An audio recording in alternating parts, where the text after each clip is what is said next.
Eagle brand cigarettes, the mildest, smoothest brand of smoking tobacco in the land, brings you Hidden Harbor Mysteries. Mistress Penumbra and her new criminal underworld are already under siege with the first victories to our heroes, led by the mysterious Femme Phantom. Penumbra's all-girl army has been subdued, the deadly Talon killed, and the Red Wolf out of play.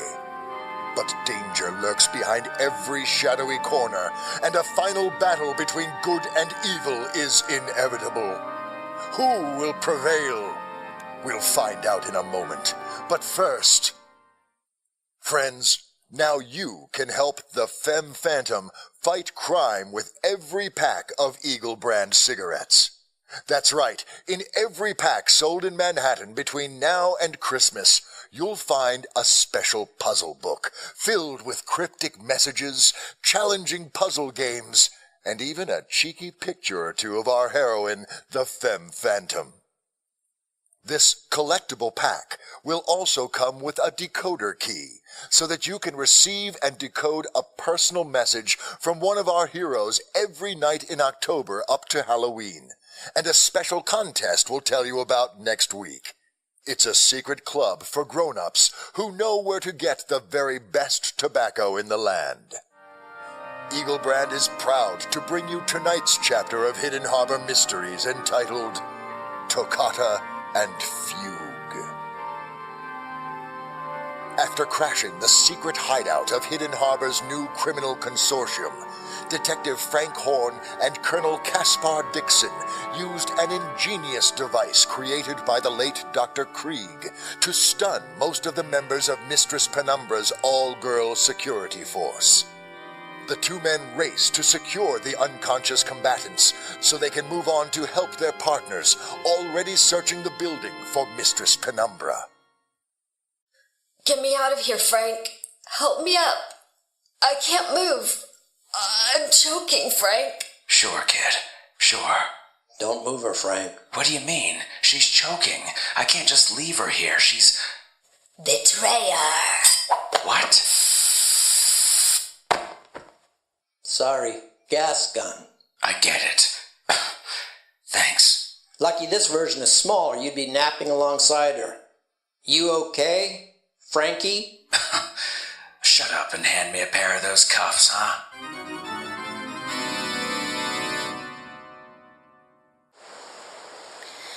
This is the most beautiful spot in Hidden Harbor, I think. They call it the Sunrise Ballroom, open to the sea and the dawn. But I love how the night bleeds from the horizon into the day, like creeping death across the sky. Isn't that romantic? I'm sorry.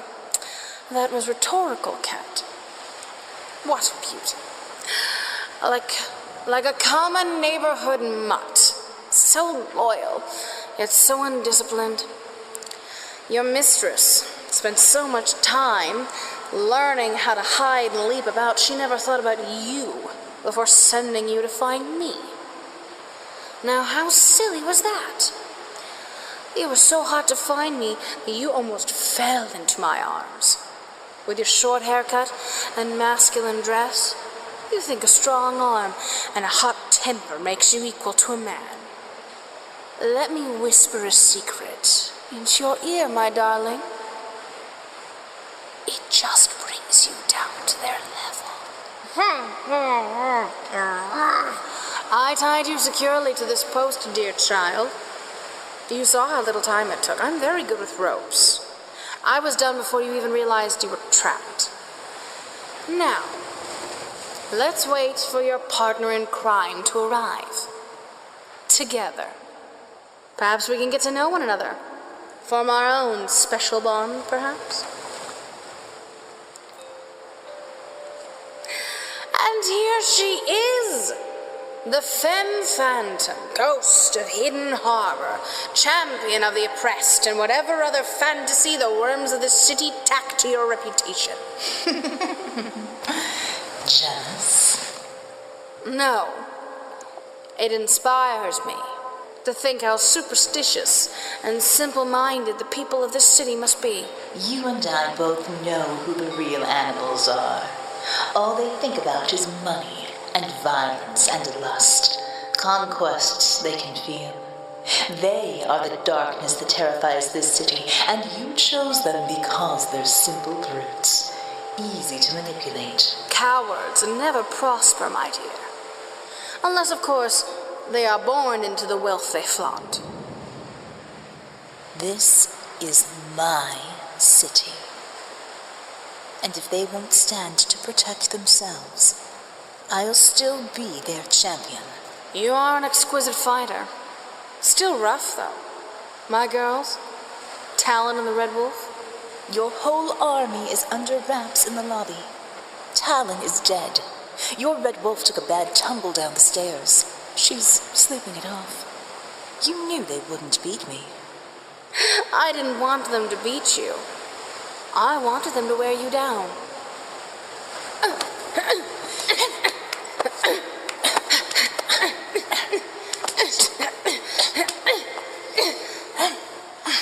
The prize tonight is Miss Sparrow. You made her your thrall, but if I beat you, she becomes mine.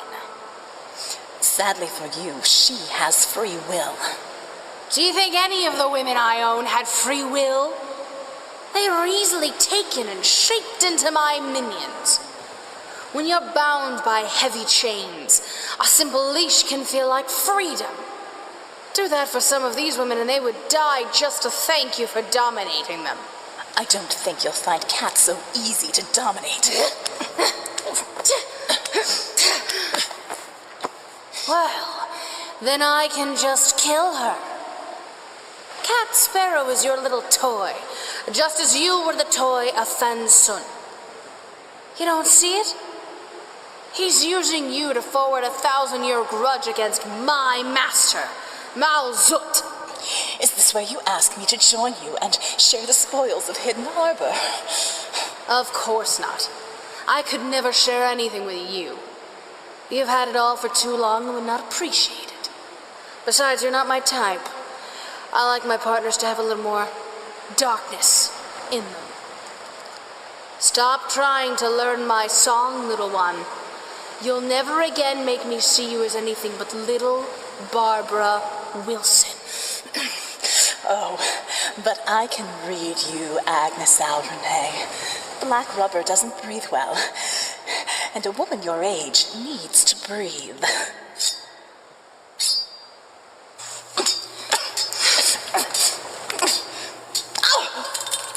An expensive and rare blade is only useful if you can keep your hand on it. Shut up and bleed.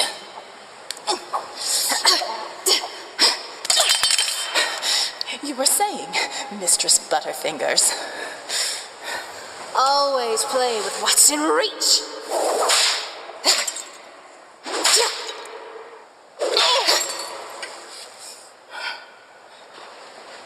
Had enough? I can break things over your head all night. But I have more intimate forms of torture if you wish to continue. Let's ask Kat, shall we? Barbara! Oh, Barbara, are you all right? She is most assuredly not all right. She can barely stand, my love. What say you? Should she fight on and die horribly? Or just give up so I can end her misery in a single thrust of my katana? Barbara! Barbara, get out of here! Just forget me! Go! No, she's not bent to your will at all. She knows that if you run, I'll cut her open right here. But she doesn't care. So, you studied the tactics of Seihan. You have an eye for technique. Yes, the right arm of Mao Zut. I also served with the Black Guard of the Eastern Temple for 5 years. I'm playing with you, girl. So far it pleases me to do so. Hiding from me will not help you, my dear. When your will is broken, your illusions will fade. The only shame left for you is the coward's end. the end taken by your master Fansun. Nazut never beat my master Fansun. Of course he did, just in a different way. Instead of facing him in battle, he sent his best man to cut away his will. Slit the necks of his wife and son as they lay in bed beside him and struck in the village each night. Every night, another close associate, until Fansun put Malzut's sword through his own heart to end the suffering. What are you talking about? History, my love. Ancient history. See me now, Barbara. I turn my blade to the slender neck of your assistant. Will you accept her blood on your hands as well? Surrender to me, on your knees. Take my hand and I promise to never send my assassins after them.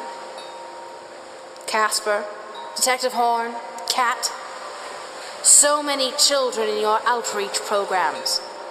Locks and glass are simple obstacles to my girls, and hard-working parents sleep heavy through the night. I can see why your clients swear by you. Your arrogance claws while your condescension feels like a soft caress. Still, one good eye, one good arm. If our boys at war can take it, I sure can. What was the point in that, You've failed to stop my takeover of Hidden Harbor, and I've silenced at least 2 of your associates. Eventually, all your secrets will be mine, and you and your wealth will fuel my empire. That's not going to happen. Your empire is going to fuel my schools, my city centers, and put meals on the table of every decent family in Hidden Harbor. Thanks for sweeping out the scum for me. Now, you can put your cat o' nine tails away and retire. Why on earth would I do that, dear? Your song. I hear it. That puts you in a very bad place. You're delirious, child. Let's end this. Blast you and your cheap tricks, woman. I tire of this. Come now, or I kill the girl. Ah, there you are, by the door. You were going to run, weren't you? Look at you. You're beaten, useless to anyone. I've killed those close to you. Look at you now. Look at her, Cat. You die for that? For Barbara Wilson? Oh, yes. No more games. Come to me and kneel.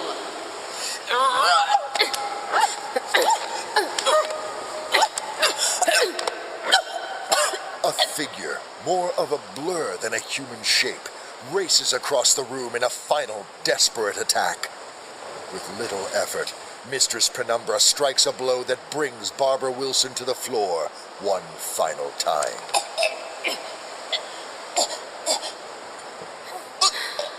Oh, you are so pretty. Like your mother. Strong and stubborn, like your father. And now, dead, like both. Barbara! No! I have fulfilled the will of my masters. She is dead? The Red Wolf, your timing is impeccable. Now that the work is done, you're here to clean up the mess. Throw her over the railing and into the sea. Shut the little brat up, too. Close her neck if you have to. I want the city to find her body washed up on the rocks. I want them to know she's gone on second thought. Perhaps we should carry her downtown and crucify her on the lamppost outside St. Barton's Cathedral. Cat Sparrow, you seem to be out of a job. Would you like to set up an interview? It appears I will have positions Available very soon. I'm going to kill you. Both of you. Oh, for goodness sake. Guns are so crude and loud. No one worries about a simple blade anymore. Well, maybe Kat's a little worried at the moment. That was a joke, Wolf. You Russians have no sense of humor.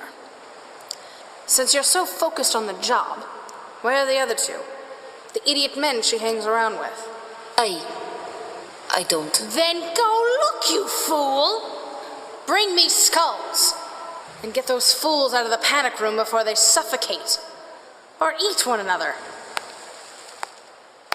Cat Sparrow, a 6-inch blade protruding from her stomach, watches helplessly as the black shroud of death, Mistress Penumbra, drags the body of Barbara Wilson to the edge of the Sunrise Ballroom and folds her over the railing.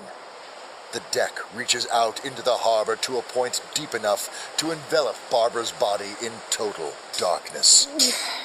Gloating, Penumbra leans the body closer and closer to the tipping point until its own weight carries it to the sea. I must be exhausted. Or you're heavier than I anticipated. Your armor should weigh you down long enough to carry you to the South Docks. I'm sure you'll end up on some fisherman's line or roll up on shore like garbage from Philadelphia. And then you'll be in all the papers one last time, my dear. Cat Sparrow prays for air enough to scream, but watches helpless as her friend and mentor slips over the railing and out of sight. Then she waits for death to come, either from the blade in her gut or from the black-cowled figure now turning and stepping slowly toward her.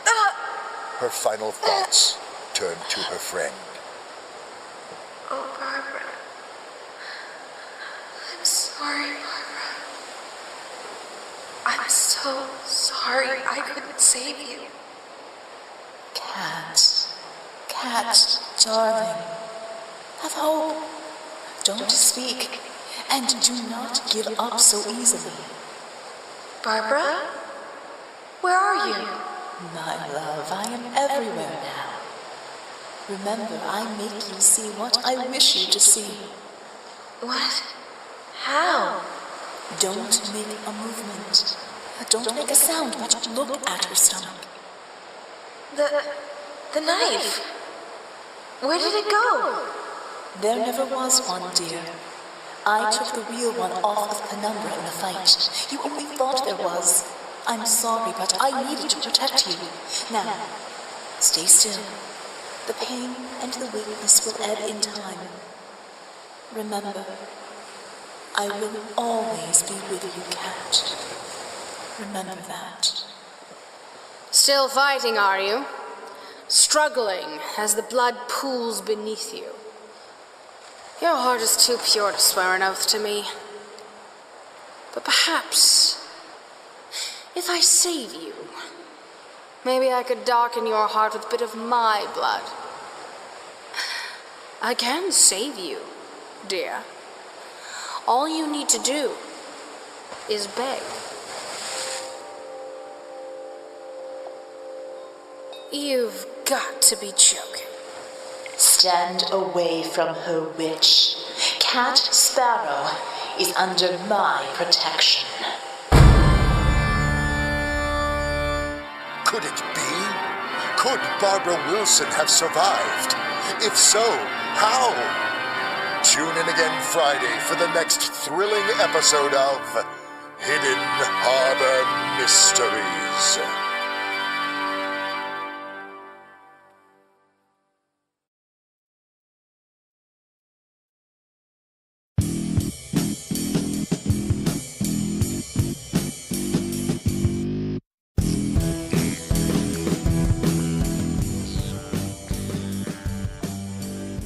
Hidden Harbor Mysteries, Chapter 14, Toccata and Fugue, was written by J. Smith and produced by Brian Lincoln, with Dave Robison as the narrator, Veronica Giguere as Barbara Wilson, Kathryn Pryde as Mistress Penumbra, Laura Nicole as Cat Sparrow, James Baxter Patton as Caspar Dixon, Lauren Harris as Mishka Rosenko, Renee Chambliss as Gretchen, and Norm Sherman as Detective Horn.